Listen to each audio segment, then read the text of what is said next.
Hi, I'm Sam. It's nice to meet you. Maybe you just came from the last video. In that case, it's nice to see you again. We just made some cool embroidery.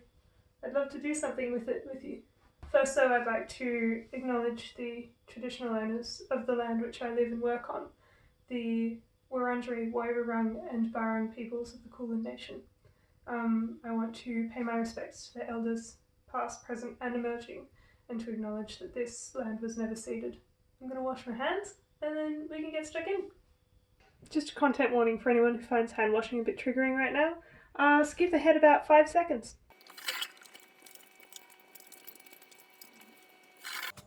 I have a quick announcement to make. It has come to my attention that my measuring tape is 1.5 meters long, which is perfect for measuring social distancing. Also come to my attention that Griffin's lead is also exactly 1.5 meters long. Do you want to go for a social distancing walk?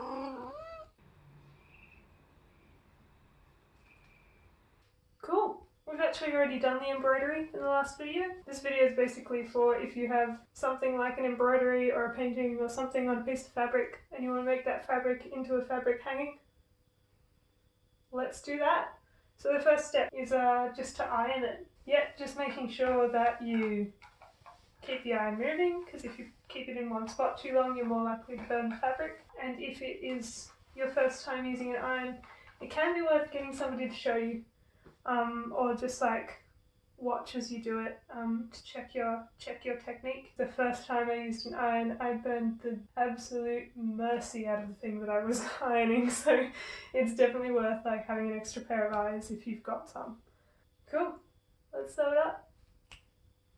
Welcome to my desk. A few things that you may want to hand for this project. Something to hang your hanging from. I have a stick. Something to hang. I have an embroidery. Measuring tape, pins and a pencil to help measure and mark things. Needle and thread for sewing things. Scissors for cutting said thread. Your hanging will want to hang from something, like a rope or a thread of some kind.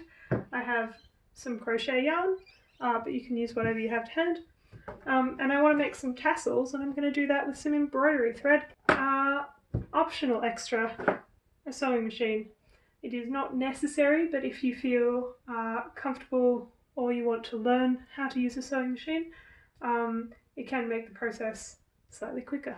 It's also good to have an iron. Obviously this one is turned off. If you don't have an ironing board, you can lay a towel down on a flat surface and iron on that instead. So to begin with, I want to figure out how wide I want this hanging to be. I usually do this by eye to begin with, because every embroidery is different. So I'm just folding the edges underneath to work out how wide I want this one to be. That looks pretty good to me. Let me show you. So I'm liking this width. The next task is to start measuring along. So this is 20.5-ish centimeters here, 20.5-ish here, a little bit more than 20.5 up the top, so we'll bring that in. I'm just making sure it's all the same width, and then I am marking that out with pins, because pins can be seen from both sides of the fabric. So up here it's just a bit over. I'm just going to roll it in a little bit, right on. I'm just going to measure and mark right along the length of the fabric. It can be quite important to measure it with whatever you're hanging it from, just to make sure that the width feels good for whatever you're hanging it off. I quite like that. I think if it had been any wider, it would have covered up a lot of the stick. We wouldn't see these cool, interesting, knobbly bits on the end. So I feel like this width actually works really, really well. You do want a bit of space between the embroidery and the stick.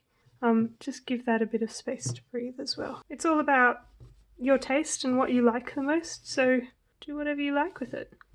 We are going to also mark out exactly where the hanging is going to have the rod or the stick. You don't want to sew all the way to the top because then you won't be able to get the stick in. I just want to mark it on the top layer. If you sew it right up close, you kind of get this weird crease.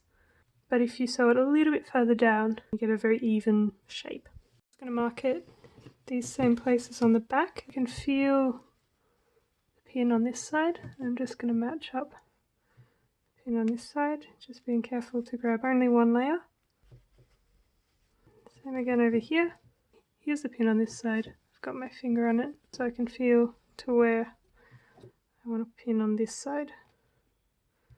Just be very careful not to stab yourself in this process. You just want to check that space between these two, which is almost 12 centimeters, is close to the space between these two, which is again almost 12 centimeters, so I'm pretty happy with that. We want to turn it inside out.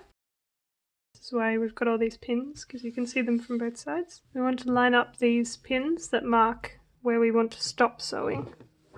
We'll line them up with each other. So I can feel the pin on this side, and I can feel the pin on this side. I don't know if you can see, but I'm holding them together so I know they're in the same spot. I'm going to pin through both. I'm going to do the same over here. And I'm just going to open this out so I can see the pins and line them up all the way down like this. I'm going to pin those sides together. Lovely. Just going to pin that with my very, very wonky pin. This particular pin had an altercation with the sewing machine. Alright, so now let's mark out with a pencil where we're going to sew. So I don't actually own a ruler. I tend to use whatever I have to hand, which in this scenario is indeed a chocolate box. And I'm lining up with this pin here and this pin down here.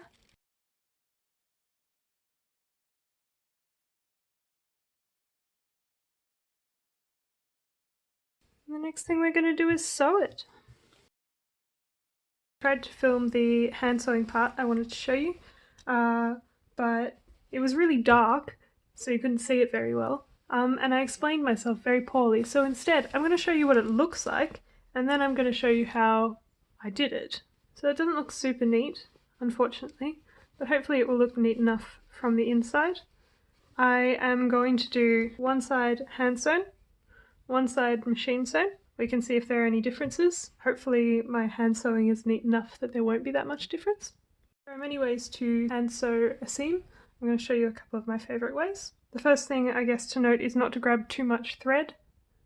Probably not longer than your arms are, because it starts to get a bit unwieldy and tie itself in knots as you pull it through. We're going to use this thread doubled up to give it a bit more strength, so I'm just finding both of the ends and tying them together. Just a running stitch, so you want to put your needle in, bring your needle out, put your needle in, bring your needle out. You're basically just going in and out and in and out and in and out.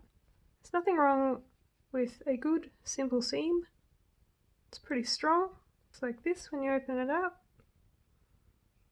The next method is the way that I used to sew the seam down the side of the hanging. So I'm just putting my needle in and bringing it out to start us off.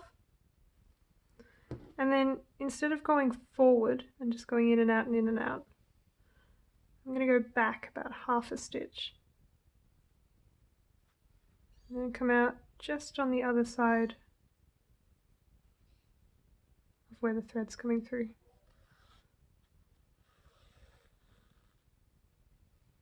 And I'm going to do it again.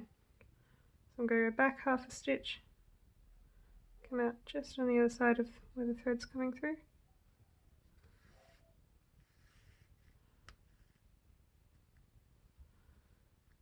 And again.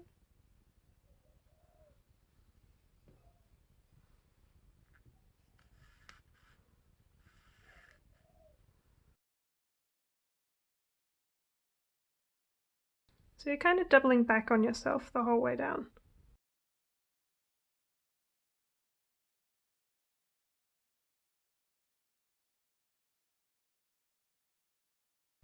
Alright, there it is. Sorry it's a bit wobbly.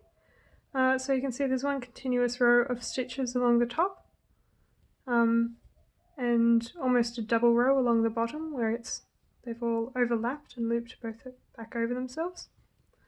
When you open it out, you can see that there's just heaps of little stitches holding it together there. So the fabric is held quite closely together. It ends up being quite a strong stitch. This is my sewing machine. I'm not going to show you how to thread it or how to use it because every machine is different. I'm going to start sewing at the top here where we marked out with the pins that we're going to start sewing, and I'm just going to sew down the line that we marked out until the fabric runs out. It is important just before we start that I reposition these pins. Not a great idea to try and sew over the top of a pin head. If you do, that's what happens. So I've repositioned all of the pins to be facing this way, because then the sewing needle can just skip over the top of them.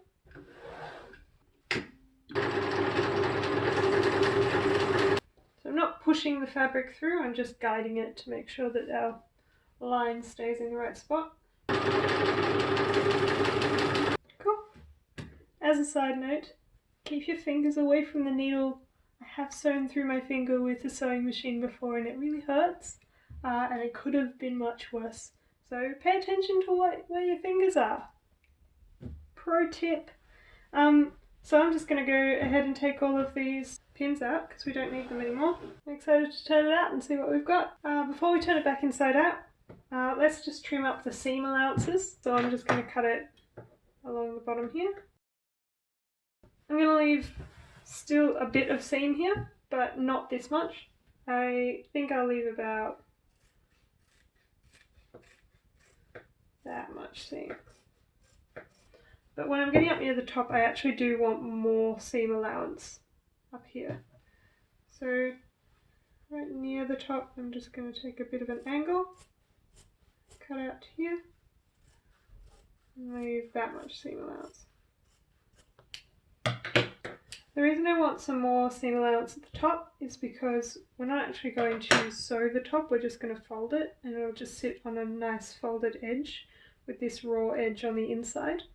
And the more material there is to fold away, the less likely it is that this raw edge is just going to pop out and unfold itself.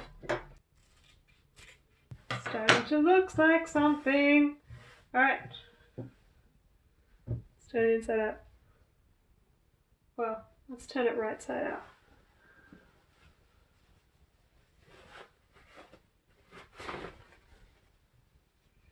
I love this bit. Let's have a look at those seams. Looks pretty good.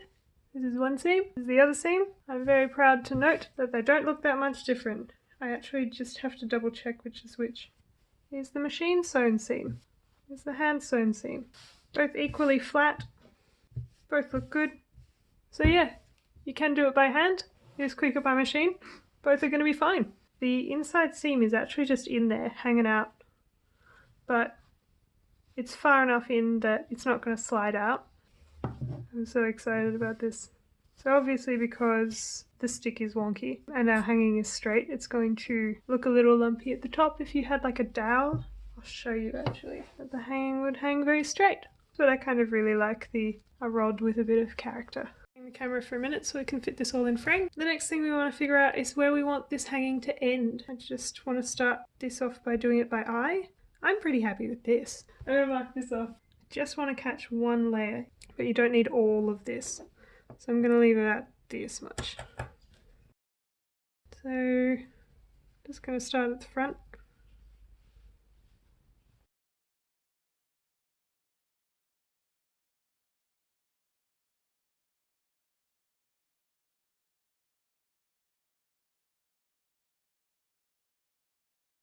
Cool. And then I just want to make sure it's even. Pretty happy with that. So you'll see the seams just turned inward. So I often put a little bit of fringing along the bottom of my hangings.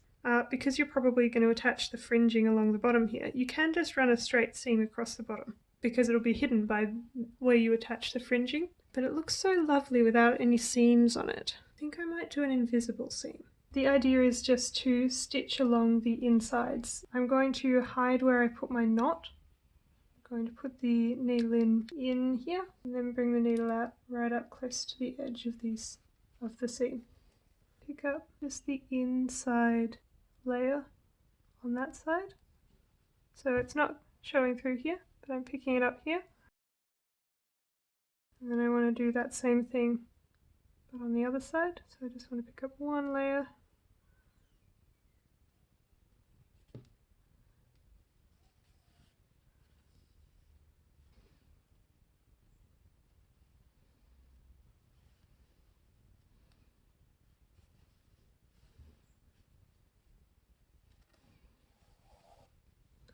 I'm up to the last stitch here, and we just want to hide the last stitch inside. I'll open this up to the inside of this material here,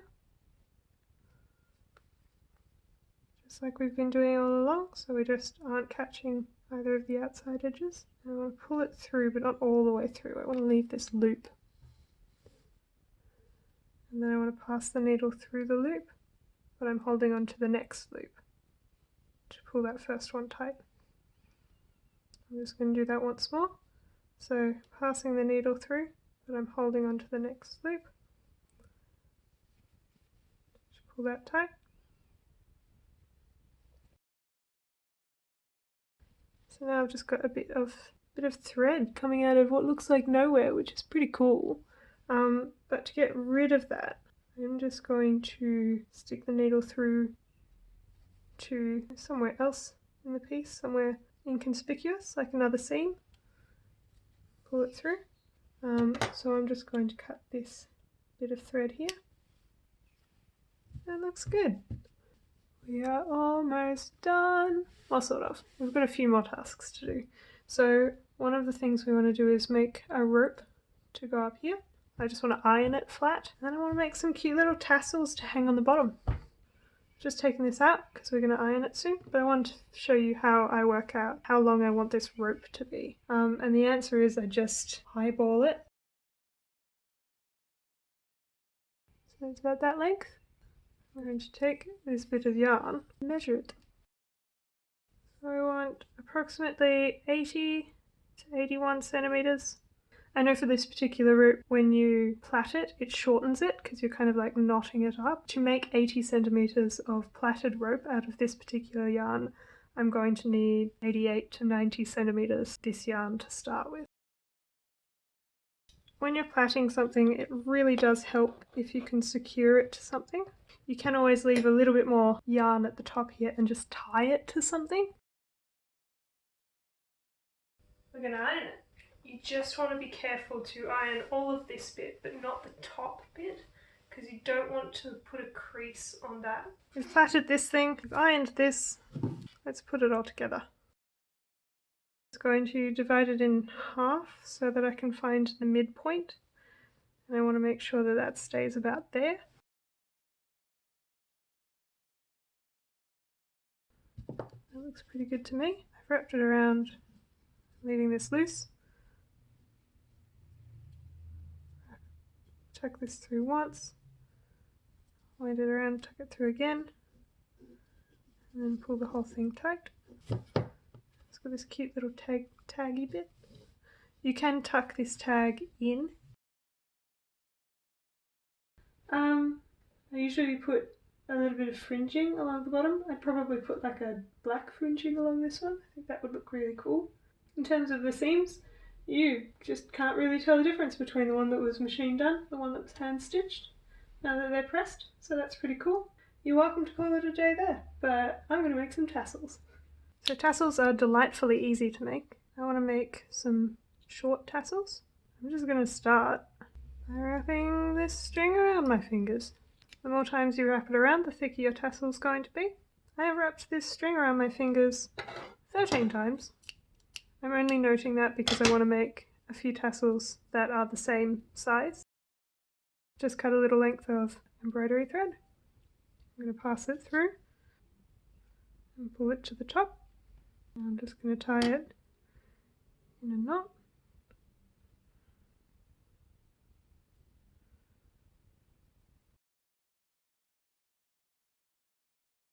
Cool, that's holding that nicely in place. Then I'm going to use my scissors to cut all the bottom. There is an extra step I like to do, which I think makes it nice and cute and neat and looks like the kinds of tassels that you see in shops. Wrap a little bit of the same thread around a couple centimeters from the top. I'm going to tie this off at the back.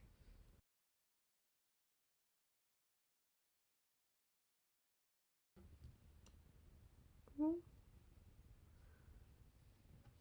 I'm just pulling that firmly downward. Trim off the weird stragglers at the end. How cute is that? I love tassels. I'm going to make a few more.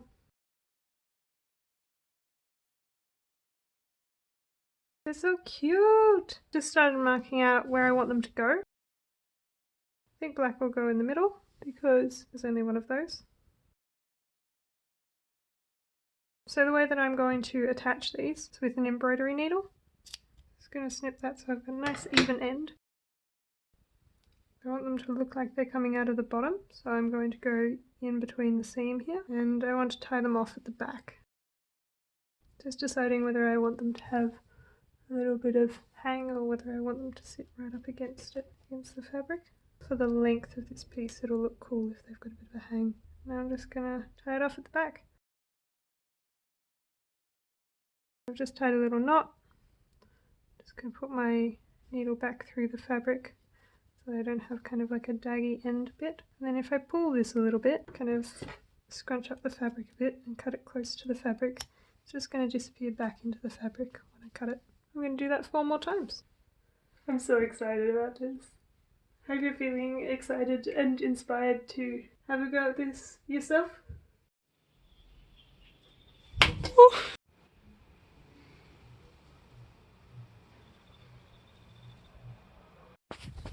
Griffin and I wish you the best of luck in your creative endeavours. I hope that you get something good out of this video too. Good luck!